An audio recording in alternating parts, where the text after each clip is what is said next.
So I just finished listening to The Hollow Mountain by Chris Wright, which is book 2 in the Vaults of Terra series. And overall, I thought this book was just okay. That's how I could summarize this review. It was okay. It was solid.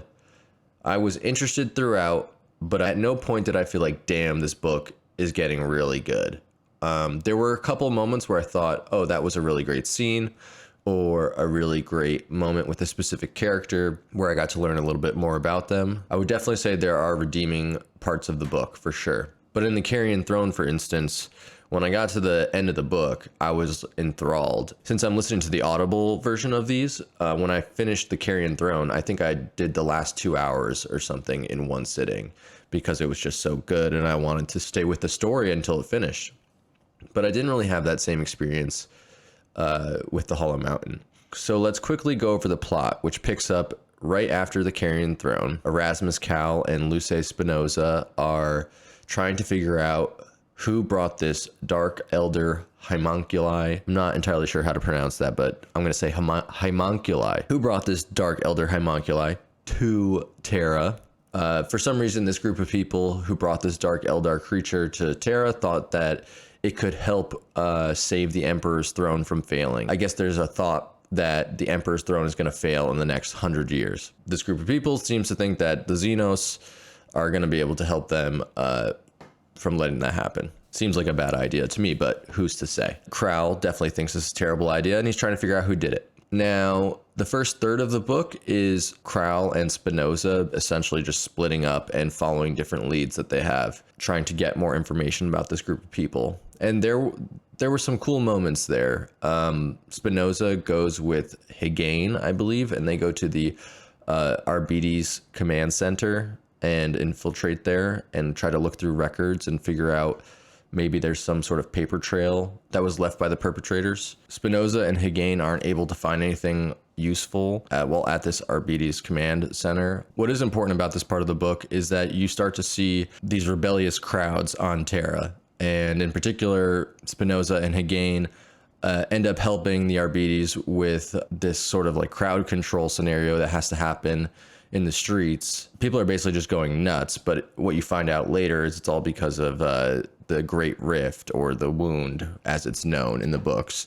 People are essentially becoming infected with chaos and the warp, and it's leading to all this unrest. And if you read the Watchers of the Throne series, this is all happening in the same timeline as those books. So since I had read those books first, it kind of made sense to me what was going on here. I feel like if you hadn't read those books, you would have been a bit lost as to why Terra is just like suddenly falling into chaos. But you know, those books provide all the backstory for this, like the riots and things that are going on in the streets. So while Spinoza and Higane are busy with this portion of the book, Crowl and Gorgias, his little skull companion, go to the Nexus Axiomatic, which is this hub of trade information on Terra. From what I got out of it is that at this location, they track every shipment, every trading route, every bit of information related to trade throughout the Imperium goes through this one hub. I felt like in this particular section of the book, you get a lot of really great lore details that filled out some information about how the Imperium works, which that was super interesting. Crowl has a specific reason to be there. He has somebody that he wants to question. I'm not going to give away the details about who that person is because I feel like it's a bit of a spoiler, but needless to say, Crowl gets that investigation done, but doesn't find anything of significance. And this is where the book starts to pick up a little bit. While Crowl and Spinoza are out doing these investigations, Corvain, which is Crowl's Inquisition fortress, gets attacked by some enemy force. It's not clear exactly who they are, other than that it's another aspect of the Imperium, and it's whoever the group is that Crowl's chasing down. All we know is that they're connected to the High Lords of Terra in some way. So Corvain gets attacked. Rivas has to fend off the attackers. Spinoza gets back in time to help with the defense. A bunch of people die. It wasn't that sad. I don't know. I didn't feel that sad when some of these characters died. There are characters that you had read maybe in book 1 and some of book 2. When they died, it didn't leave a significant impact on me. It felt important to the book, but only because of the way it was presented. Personally, I just wasn't emotionally connected to these characters. And so then I think this is the part of the book that I had the most problem with is after this attack on Corvain, everybody regroups and tries to strategize what's next. All the while, Crowl is getting more and more kind of insane. His body is slowly failing him because of this like unnamed illness he has. It kind of sounds like cancer, but we don't really know what exactly it is. Anyway, so he's taking these stimulants so that he can continue the investigation, and it's making him more irritable and maybe making his judgment a little bit rash. But anyway, in this strategy meeting that they're having, they find this new lead, which connects, which is actually a lead that they found in the Carrion Throne, but somehow they just remember it now. I don't want to give away what that lead was, but it gives them the information they need in order to make their next move. I found it a little bit weird that it was like almost none of the investigation they did up until this point in book 2 really mattered. There were some things that they discovered, but nothing really that substantial. So it felt felt a little bit cheap in a way that the lead came from book 1.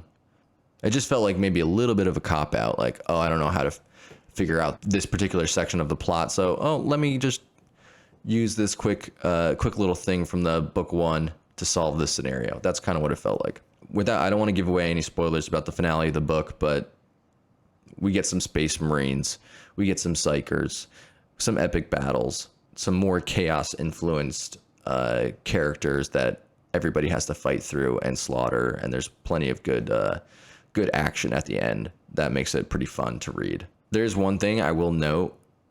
I think I can talk about this without giving away spoilers. So there's all these chaos-influenced humans at the end of the book, and they write on the walls over and over again, the wound, the wound, the wound, which is supposed to be talking about the Great Rift that is, continually referenced throughout these books and the Watchers of the Throne series. And, the Great Wound has basically happened after Cadia fell, and it's this giant chaos storm, essentially, that's happening in the middle of the universe.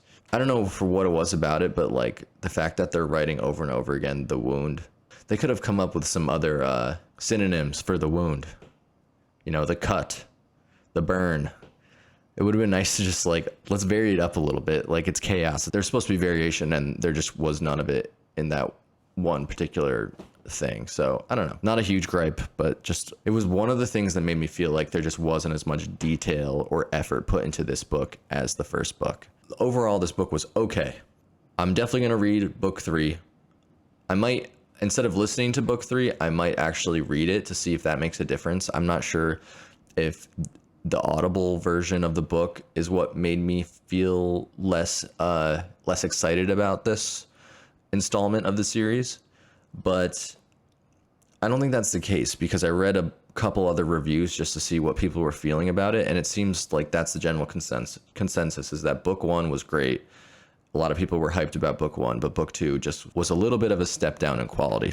So I think I'm going to leave it there. In the interest of not spoiling anything, I'm going to read book 3, and I will make a review for that, and then I will give some overall thoughts on the whole series and probably go into a little bit more of the spoilers and what I thought about them. But hopefully you enjoyed this review, and if you did, please drop me a like down below, maybe a subscription, and I will see you in the next video.